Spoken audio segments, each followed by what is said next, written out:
yang maknanya adalah semoga Allah SWT menerima minna, ya, menerima dari kami, apanya, amal-amal kita semua, wa minkum, dan dari kalian.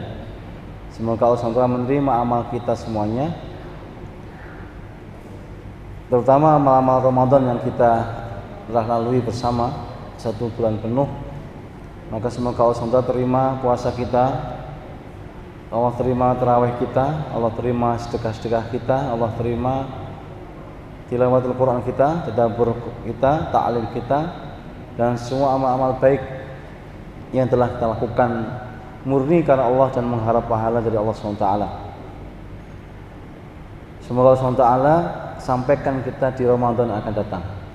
Karena sesungguhnya dulu salafus saleh, orang-orang dulu, ya, 6 bulan pertama sejak berakhirnya Ramadan, mereka senantiasa saling mendoakan agar apa yang telah mereka lakukan itu diterima Allah SWT. Kemudian ketika 6 bulan berlalu, apa yang diharapkan agar mereka sampai di Ramadan tahun berikutnya.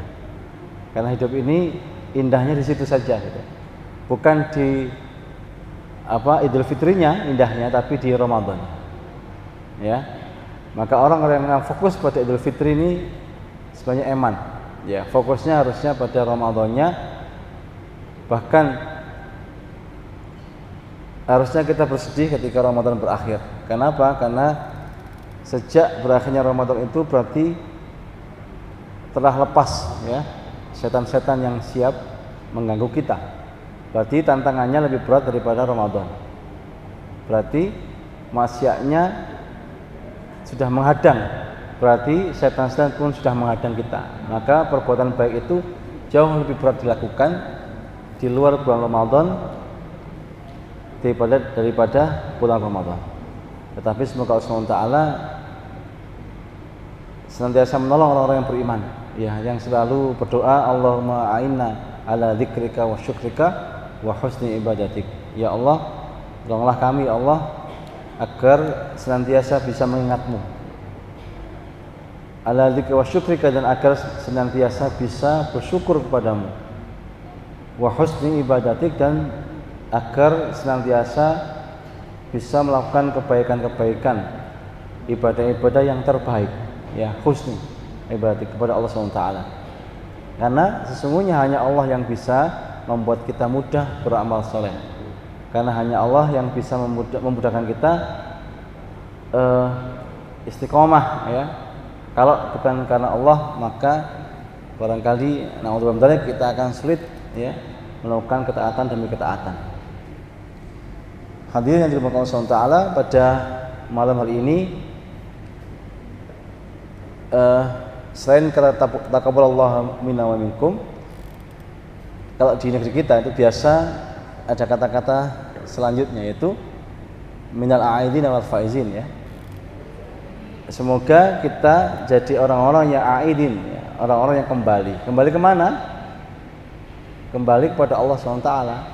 Karena sebaik-sebaik tempat kembali adalah kembali kepada Allah. Kalau kembali kepada Allah adalah kembali kepada fitrah, kepada Islam, kepada iman, ya. Kalau sebelumnya jauh, kita udah terus jauh gitu, kemudian Ramadan baik lagi, ya, balik soleh lagi, balik seperti bayi yang baru lahir di muka bumi ini, sehingga dosanya kosong, sebenarnya dosanya 0, seperti kertas putih, belum ada coretan, belum ada titiknya, bahkan belum ada titiknya sama sekali. Wal faizin, dan semoga kita menjadi orang-orang yang faizin. Menjadi orang-orang yang menang dari apa? Menang dari hawa nafsu, ya. Kenapa? Peperangan yang terbesar selain peperangan terhadap musuh, terhadap setan, perang yang besar adalah perang kepada perang dengan hawa nafsu. Dan kalau kita menang, berarti hawa nafsu terkalahkan. Kalau hawa nafsu terkalahkan, berarti kita ini menang karena Allah SWT, ya. Kemudian biasanya disambung lagi, mohon maaf lahir dan batin. Ini sudah lengkap. Habis itu dikasih angpau. Dikasih apa? Angpau. Ya dikasih sangu itu untuk anak-anak ya. Masya Allah. Mohon maaf lahir batin. Ini indah sekali ya. Barangkali hanya di negeri kita yang begitu. Di negeri yang lain hanya cukup mengatakan taqabbalallahu minna wa minkum. Insyaallah malam hari ini kita akan lanjutkan tidak membahas tentang sifat-sifat Yahudi, tetapi malam ini insyaallah kita akan membahas tentang bagaimana Rasulullah SAW itu mengajari para sahabatnya ketika di Madinah. Kalau kita belajar kemarin ya, kira-kira ya apa bedanya situasi yang ada di Madinah dan situasi ketika ada di Mekah? Ya, apa? Ada yang bisa jawab? Adik-adik ini, apa bedanya situasi yang ada di Mekah sebelum hijrah dan situasi yang ada di Madinah setelah hijrah? Ini saya kasih satu aqua ini. Siapa yang tahu? Siapa yang tahu? Bagaimana keadaannya di Mekah? Ada yang tahu? Gak apa-apa. Kalau salah pun saya kasih hadiah. Apalagi benar. Apa bedanya? Kalau di Mekah Rasulullah itu berhadapan dengan siapa? Orang-orang Quraisy, orang-orang musyrik ya. Orang Quraisy itu ada yang Islam, ada yang enggak, ada yang beriman, ada yang enggak. Kalau di Madinah yang dihadapi Rasulullah itu siapa? Yahudi sama orang munafik ya. Dulu di Mekah hampir-hampir tidak ada orang Yahudi, walaupun ya ada sebenarnya. Kalau di Madinah musuhnya bertambah dua. Apa itu? Pertama adalah orang-orang Yahudi, orang-orang yang menjadi musuh ya bebuyutan Rasulullah SAW bersama para sahabat, bahkan bersama umatnya sampai hari kiamat. Yahudi. Kenapa? Karena ternyata Nabi yang diharap-harapkan orang Yahudi bukan berasal dari Bani Israel, tetapi berasal dari bangsa Arab. Mereka tidak mau. Ya. Sifat-sifatnya sudah kita bahas bagian kemarin. Kemudian kelompok yang kedua adalah orang-orang munafik. Yang itu tidak ada di mana? Di Mekah. Nggak ada orang munafik di Mekah. Ya kan? Siapa yang tahu definisi orang munafik? Ya. Definisi orang munafik itu apa? Apa pengertian orang munafik? Apa? Yaitu orang yang yang apa? Berjanji mengingkari. Ya, kalau apa itu sifat-sifatnya? Sifat orang munafik kalau berjanji mengingkari, kalau berkata berdusta, berbohong, kalau dipercaya berkhianat, kalau musuhan pengen menang terus. Kalau musuhan ada pada depan tuh nggak boleh kalah, mesti terus menang. Itu sifat-sifat orang munafik. Banyak sifatnya. Wa idza qamu ila shalah qamu kusala. Kalau mereka salat dengan malas. Yura'unan nas, mereka ingin dilihat oleh manusia ya. Orang munafik adalah orang yang menyembunyikan kekafiran di dalam hatinya dan menutupinya dengan keimanan dengan lisannya. Ya kan? Orang yang menyembunyikan kekafiran dan menutupinya dengan keimanan dengan lisannya, ya, dengan lisannya tutupi dengan lisan, tapi hatinya kafir sebenarnya. Tapi karena takut, mereka ikut sholat, tapi sholatnya kusala, malas. Bagaimana sholat malas? Sholat yang diakhir-akhirkan mengerjakannya. Kalau mau sholat zuhur ditunda-tunda sampai mau azan sholat asar. Kalau mau sholat asar ditunda sampai mau adzan sholat maghrib. Terus begitu. Kalau sholat isya nggak mau. Kenapa? Gelap. Kenapa gelap nggak mau? Kenapa? Karena nggak ada yang lihat. Kalau ada yang lihat ngapain sholat? Itu orang munafik. Kalau subuh juga nggak mau. Kenapa? Karena gelap, dingin. Kenapa gelap dingin? Kalau gelap nggak ada yang lihat. Orang munafik nggak mau kalau nggak dilihat orang. Harus lihat orang. Nah, itu orang munafik. Dan itu banyak jumlahnya di di Madinah. Rasulullah punya daftarnya. Dipegang oleh apa? Hudzaifah. Oleh siapa? Oleh Hudzaifah. Hudzaifah ya. Hudzaifah bin Yaman ya. Ya. Hudzaifah memegang daftar nama orang-orang munafik, tetapi sampai beliau Rasulullah meninggal nggak dibuka, bahkan sampai Hudzaifah meninggal nggak dibuka,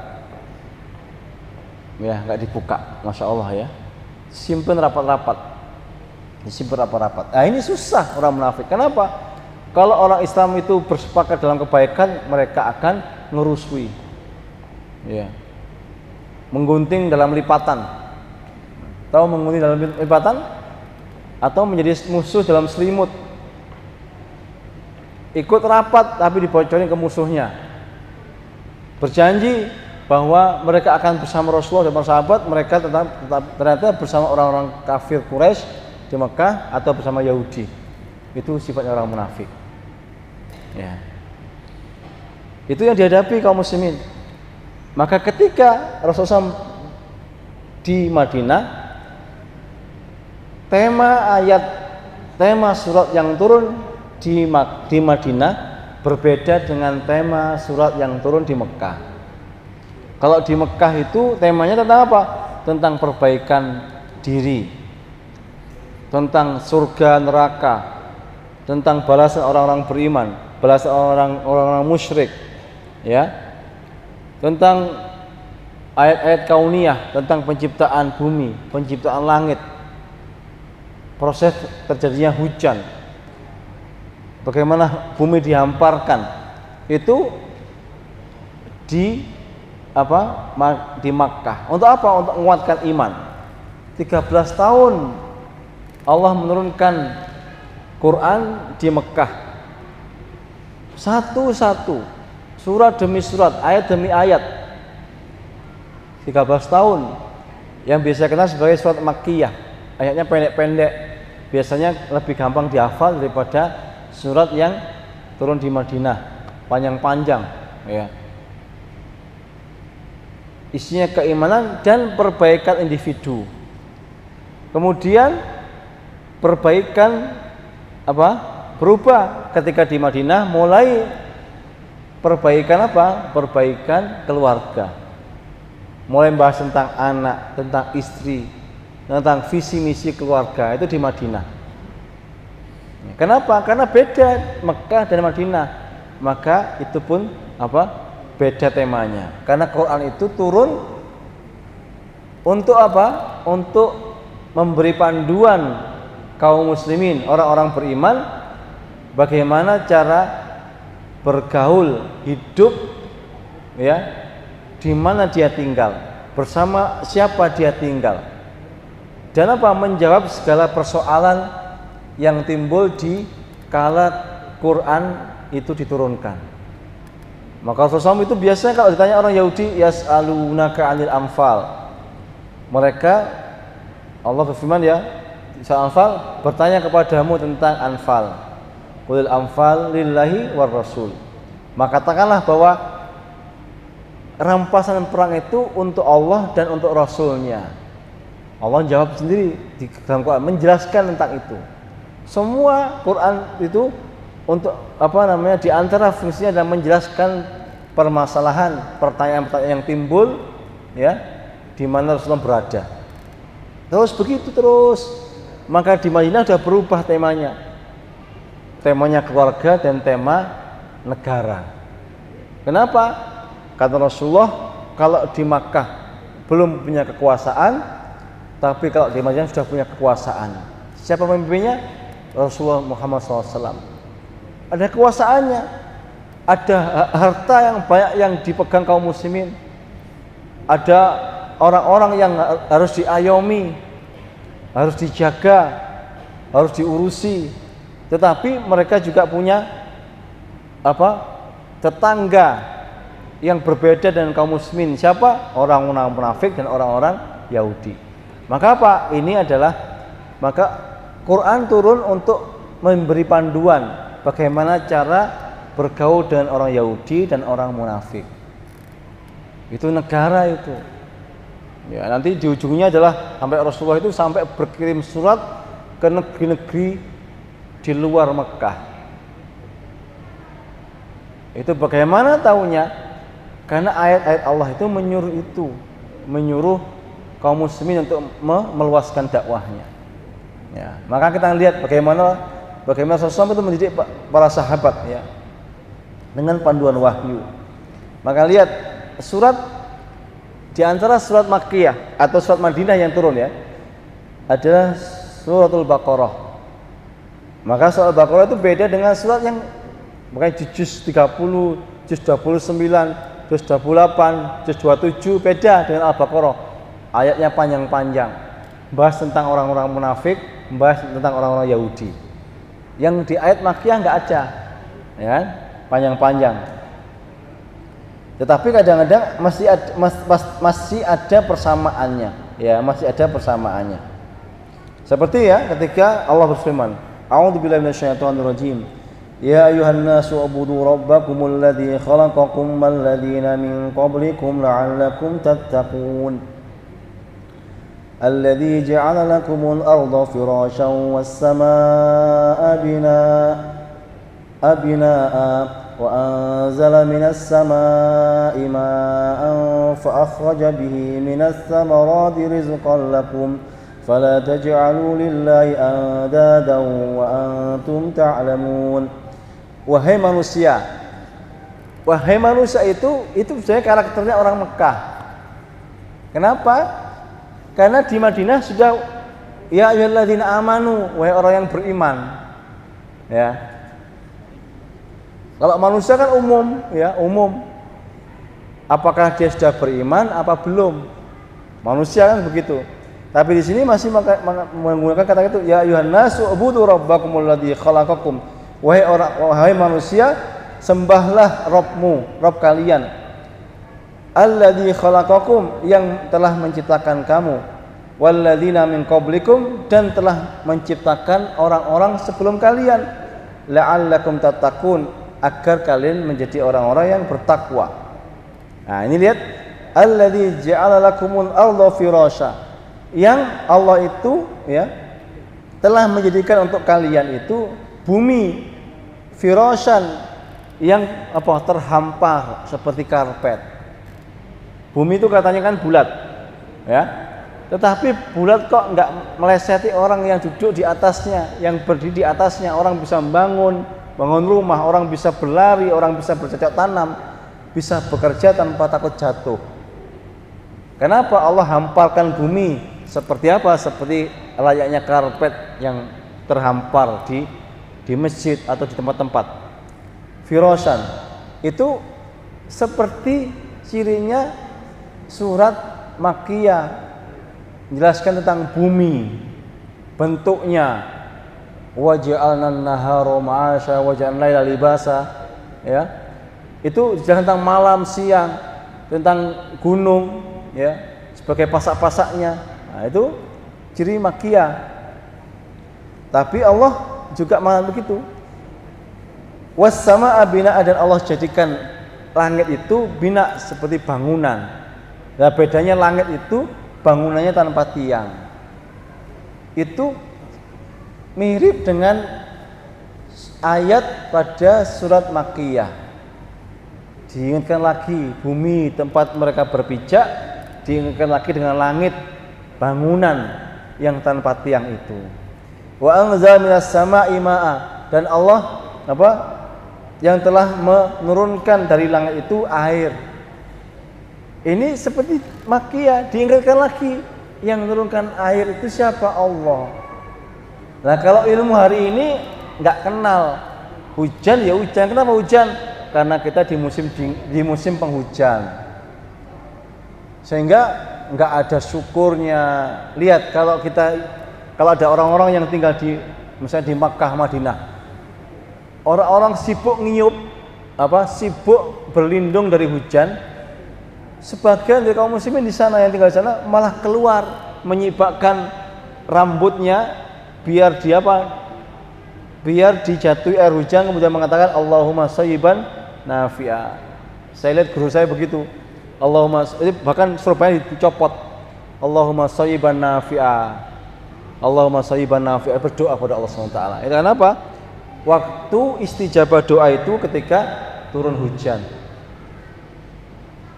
Ya, karena kita belajarnya IPA nggak kenal itu, bahwa yang menurunkan hujan itu Allah. Yang menurunkan hujan itu Allah SWT. Ya. Maka diingatkan lagi, fa akhraja bihi minas samarat. Kemudian dengannya Allah menumbuhkan buah-buahan, rizqal lakum, sebagai rizki bagi kalian. Hujan turun, tanah yang retak-retak itu kemudian menyerap air, tumbuh biji. Dari biji tumbuh besar, keluar buah-buahnya yang kita makan sebagai rizki bagi kita. Fala taj'alu lillahi. Setelah tahu itu semua, tahu langit, tahu bumi, tahu hujan, tahu buah-buahan, bahwa itu rizki kita, ada pesan di belakangnya. Apa? Fala taj'alu lillahi andada. Dan jangan jadikan bagi Allah itu andada. Apa andada? Perantara-perantara, sekutu-sekutu. Wa antum ta'lamun, dan padahal kalian itu mengetahui. Wis ero yang menurunkan hujan itu adalah Allah. Tapi kenapa masih pergi ke dukun? Sudah tahu bahwa langit itu Allah yang menciptakan, tapi masih aja buang-buang kembang di perempatan-perempatan jalan. Pernah nggak buang kembang di perempatan jalan? Tadi pagi itu Jumat apa nih? Lagi banyak orang buang kembang di perempatan. Maksudnya apa? Mungkin kalau kejadian ke saya, ini Pak Ustadz bunga, itu saya terima. Kenapa? Baunya wangi, ya kan? Apalagi bunganya masih ada pohonnya, seneng. Tapi kalau bunganya dibuang di perempatan, maksudnya apa? Ben gak enak kecelakaan. Lalu terus jenengan nyuwun kali sinten? Ya, nah gitu kan? Maka jangan jadikan perantara-perantara, sekutu-sekutu bagi Allah. Kalau sudah tahu Allah yang menurunkan hujan, yang punya langit, punya bumi, yang mengendaki musibah, menurunkan rahmat, itu Allah semua. Makhluk nggak berkuasa apa-apa, maka nggak boleh ngasih macam-macam pada makhluk. Ada lagi pundan-pundan dikasih kembang. Na'udzubillah min dzalik, hati-hati dengan itu semua. Jangan jadikan wala taj'al lillahi andada. Jangan jadikan bagi Allah itu sekutu-sekutu, sekutu-sekutu. Nah, itu di surat Al-Baqarah. Sebenarnya itu di Mekah. Kenapa? Di Madinah hampir-hampir tidak ada orang yang nyembah patung lagi. Kenapa? Karena sudah Islam semua. Rasulullah datang semua sudah Islam. Hampir semua sudah Islam. Hanya tinggal orang munafik dan orang Yahudi yang nggak mau masuk Islam dengan seutuhnya. Kalau orang munafik pura-pura Islam. Nah, maka Rasulullah itu senantiasa ngajari para sahabatnya, dibacakan ayat-ayatnya.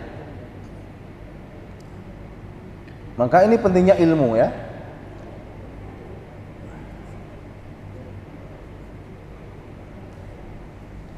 Jangan semerap, kita belum bahas tentang perang Badar Pada waktu perang Badar itu perang besar pertama yang terjadi antara orang-orang beriman dan orang-orang musyrik, itu perang Badar.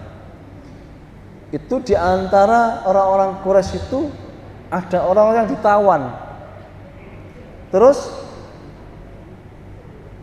ada yang menebus dirinya dengan uang, tetapi ada yang menebus dirinya dengan apa?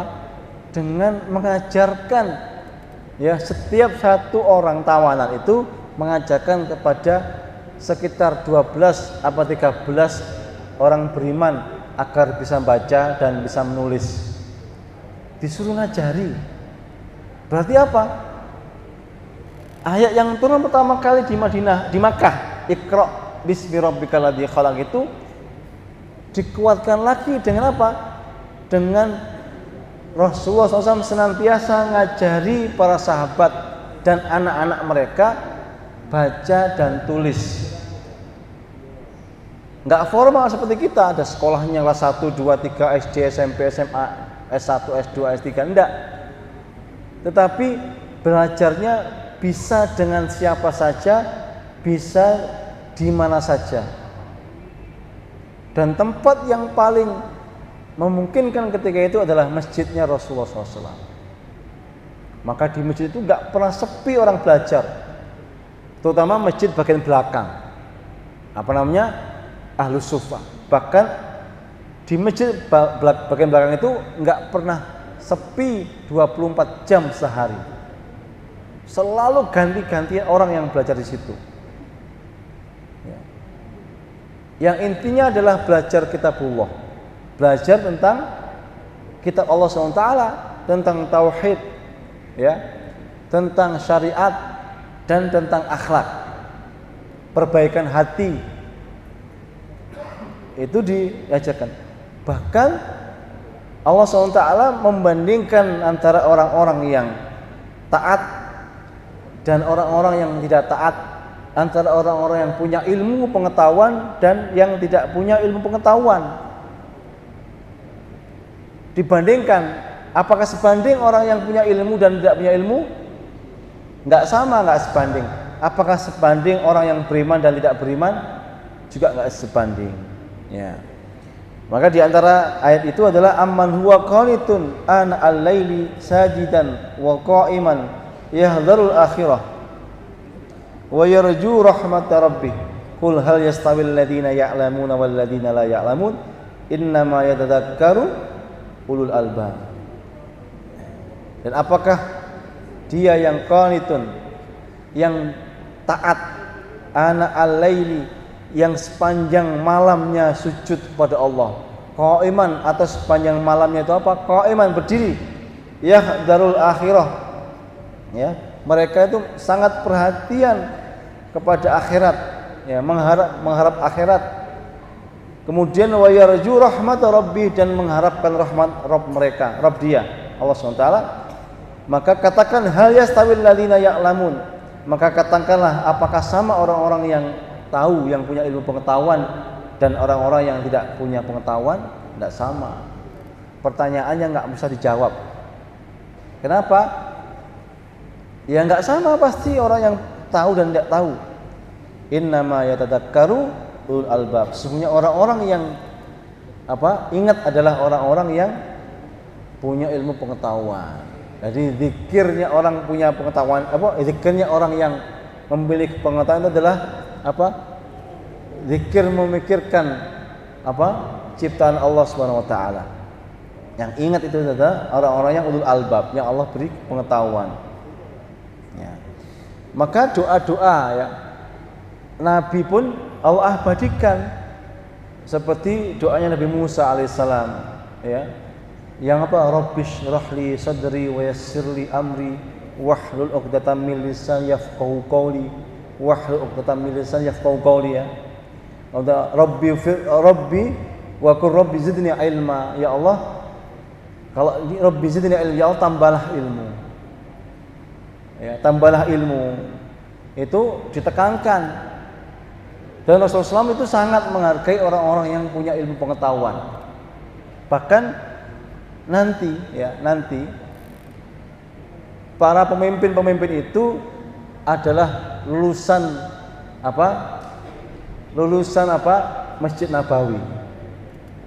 Abu Hurairah yang begitu, yang pernah disangka gila karena saking laparnya sampai jatuh kayak orang kena ayan begitu, itu akhirnya jadi pemimpin.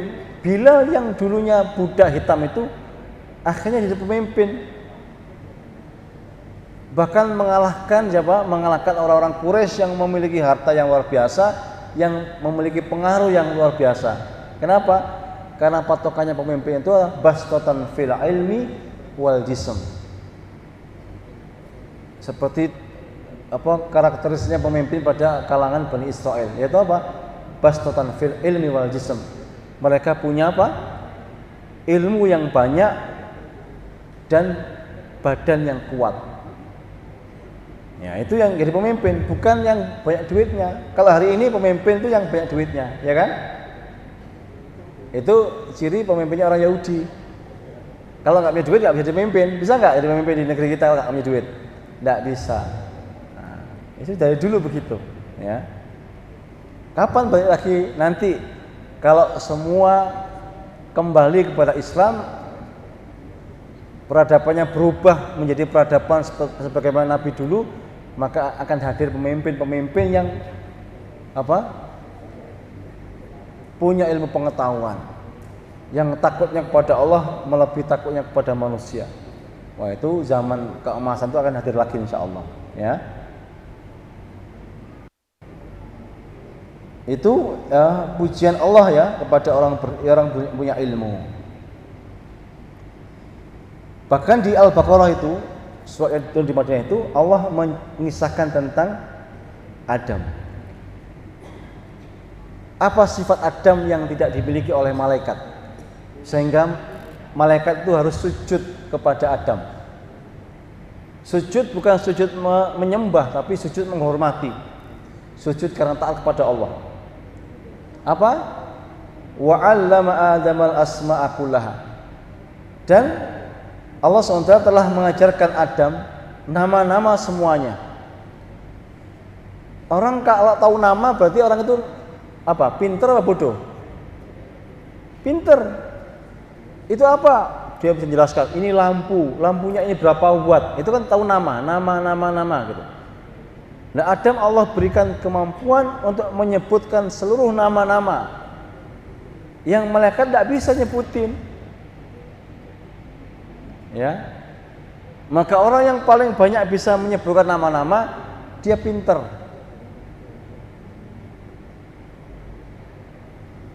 Kalau kita mau tahu kata-kata dalam bahasa Arab, itu ngerujuknya kemana? Artinya kemana? Misalkan kursi, atau bukan kursi, maktabun misalnya. Itu jenengan nggak tahu buka apa? Kamus. Yang bikin kamus tebal-tebal itu pinter apa bodoh? Pinter. Semakin tebal kamusnya, semakin pinter yang bikin. Ya, kenapa?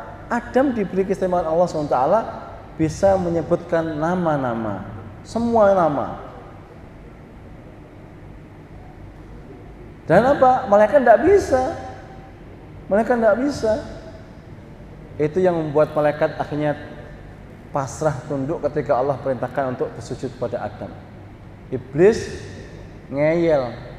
Disangkanya iblis lebih hebat daripada Adam. Dia bilang, khalaqtani min narin wa khalaqtahu min tin. Ya. Karena Allah menciptakan iblis dari api dan menciptakan Adam dari tanah. Disangkanya iblis api itu lebih hebat, lebih mahal daripada tanah. Padahal hari ini tanah naik terus harganya. Api murah. Iya enggak? Korek api harganya berapa sekarang? 1.500. Tanah berapa sekarang harganya? Jutaan. Nah, itu enggak mau sujud iblisnya. Nah, itu Ibnu Qayyim pernah bahas itu panjang. Apa perbedaan, apa keistimewaan tanah dibanding api? Wah, itu banyak itu. Kalau api membakar, api itu nggak bisa dikendalikan, susah. Kalau tanah enggak, apapun yang dimasukkan ke dalamnya dia akan netral. Ya, masya Allah, itu dibahas oleh para ulama. Ya, maka itu Rasulullah SAW terus, ya, Rasulullah mendidik sendiri para sahabat yang mulia. Kita akan lihat ya bagaimana cara beliau mendidik. Sebenarnya ada buku khusus ya, mudah-mudahan Allah beri kesempatan untuk membahas. Judul bukunya Ar-Rasul Al-Mu'allim, Rasulullah seorang guru. Itu kita akan diajari bagaimana cara ngajar biar tidak bosan, ya.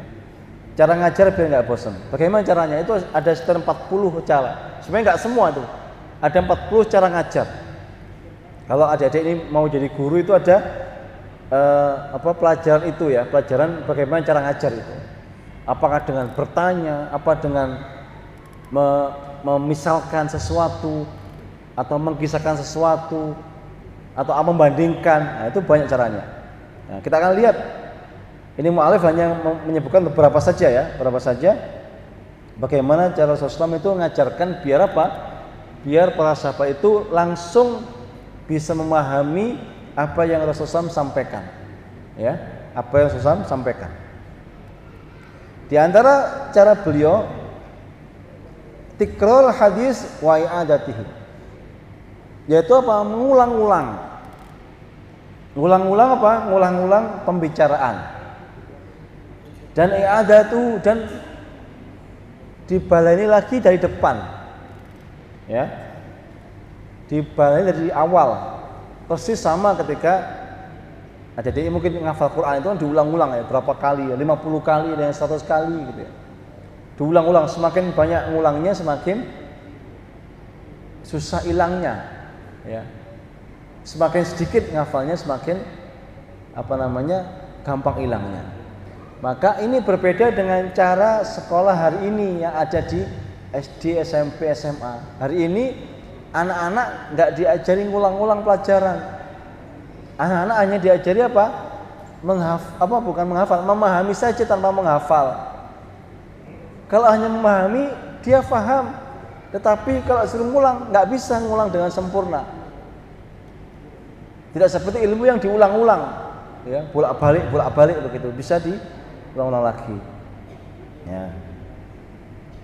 Rasulullah ngulang-ulangnya. Bahkan sahabat Nabi Anas bin Malik pernah mengatakan, Nabi sallallahu alaihi wasallam annahu kana idza takallama bi kalimatin a'adaha salasan hatta tufhama anhu. Anas bin Malik pembantunya Rasulullah mengatakan bahwa Rasulullah SAW itu kalau berbicara, beliau itu ngulang-ngulang pembicaraannya sampai 3 kali. Diulang 3 kali biar apa? Ben faham. Ya, ben faham. Kalau sekali ada orang yang paham sekali ada. Ada orang yang paham 2 kali ada. Tapi yang paling banyak adalah orang yang paham kalau diulang 3 kali. Jadi minimal ngulang itu berapa kali? 3 kali. Bahkan para ulama itu enggak hanya 3 kali kalau ngulang, itu berkali-kali ngulangnya. Persis sama ketika kita menghafal Quran, ya. Diulang-ulang. Maka tidak aib ketika seorang guru ngajar kemudian ngulang-ngulang lagi, diulang lagi, biar apa? Biar masuk ke kepalanya. Ya. Sudah isya ini. Silakan adzan dulu ya.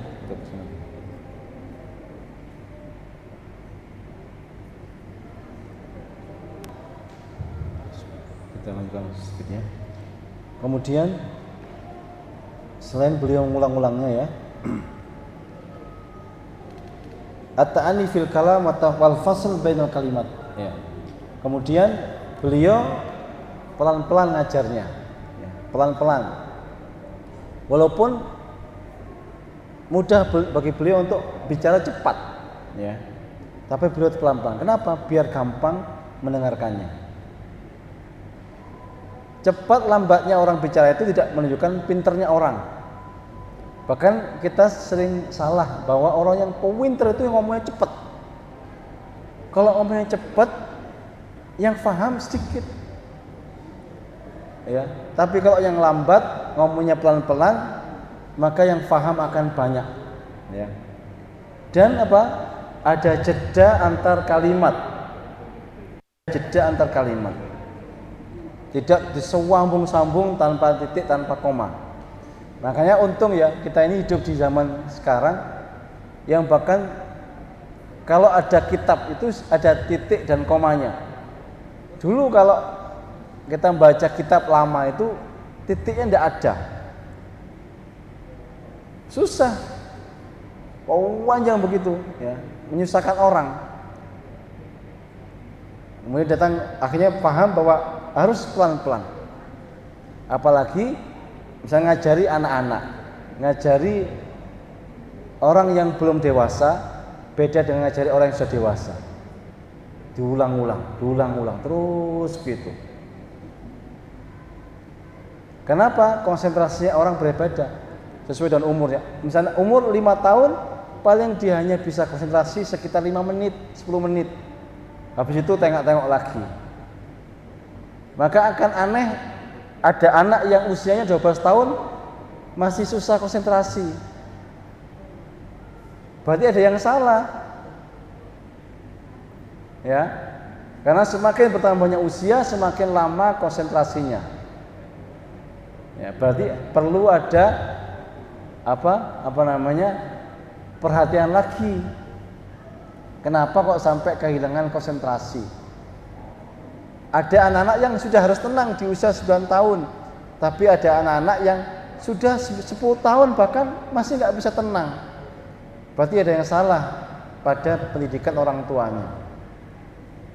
Mungkin gadgetnya masih belum bisa dihilangin, mungkin TV-nya masih belum bisa ditinggalkan. Karena orang sudah 9 tahun tenang, bisa duduk lama, memperhatikan. Kalau belum bisa berarti ada yang salah sebelumnya. Ya, itu. Maka beliau pelan-pelan ada jeda antar kalimat, ya. Jeda antar kalimat itu beliau perhatian benar. Jangan sampai salah paham, ya. Jangan sampai salah paham. Maka sahabat itu pasti tahu, ya. Hadis-hadis dihafalkan sama mereka. Kemudian Rasulullah SAW i'tidal wa adamul imlal wa ikhtiyal waqt munasib. Rasulullah SAW itu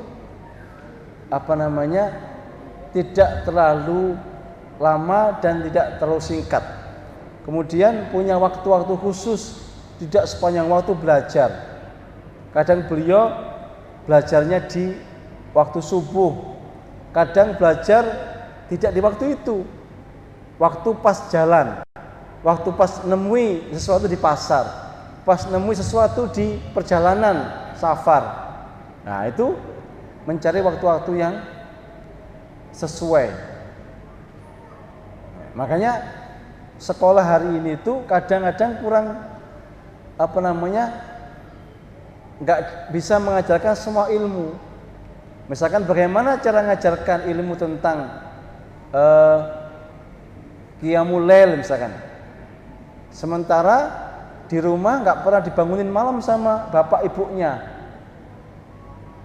Akhirnya harus diciptakan bagaimana cara agar ilmu itu sampai.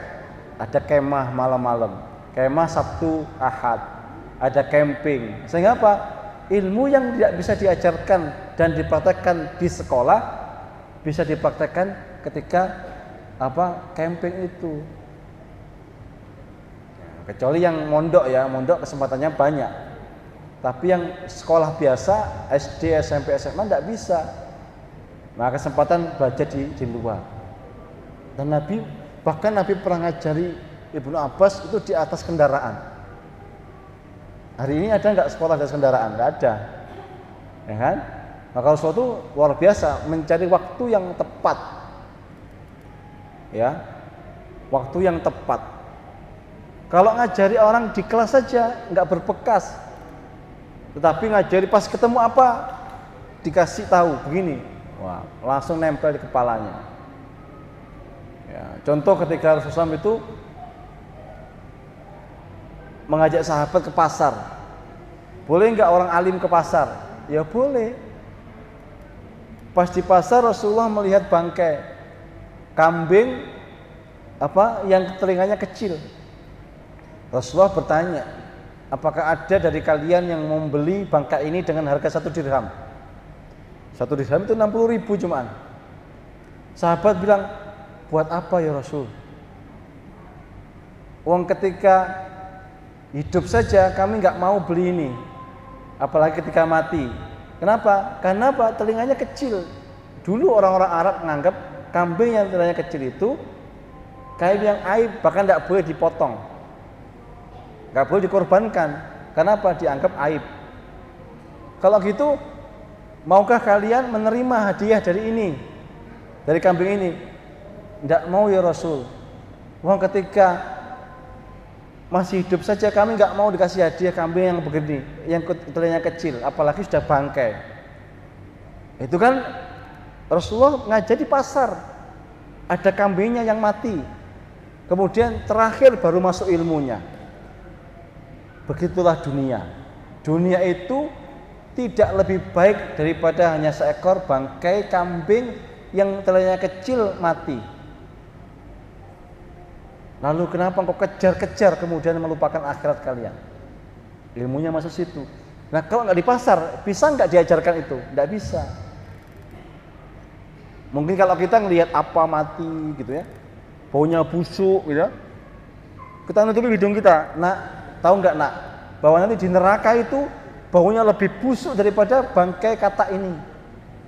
Bangkai kucing ini lebih busuk di neraka daripada di sini. Maka hati-hati jangan sampai engkau melakukan perbuatan yang bisa membuat engkau masuk neraka. Itu belajar sambil di tempat yang tepat. Itu yang Rasulullah berikan pada para sahabat itu, sehingga sahabat itu nggak ada yang merasa bosan. Nah, kita ini memang monoton belajarnya, hanya di kelas, hanya di masjid, nggak pernah tempat-tempat yang lain. Padahal tempat yang lain itu tempat belajar. Semua ini bumi Allah. Allah jadikan suci tempat belajar, ya. Itu ya. Insya Allah kita lanjutkan di pertemuan berikutnya. Semoga Allah mudahkan. Kurang lebih dan mohon maaf. Ihdinas siratal mustaqim, siratal ladzina an'amta 'alaihim ghairil maghdubi 'alaihim waladdallin. Amin. Subhanakallahumma wa bihamdika asyhadu an la ilaha illa anta astaghfiruka wa atubu ilaik. Wassalamualaikum warahmatullahi wabarakatuh.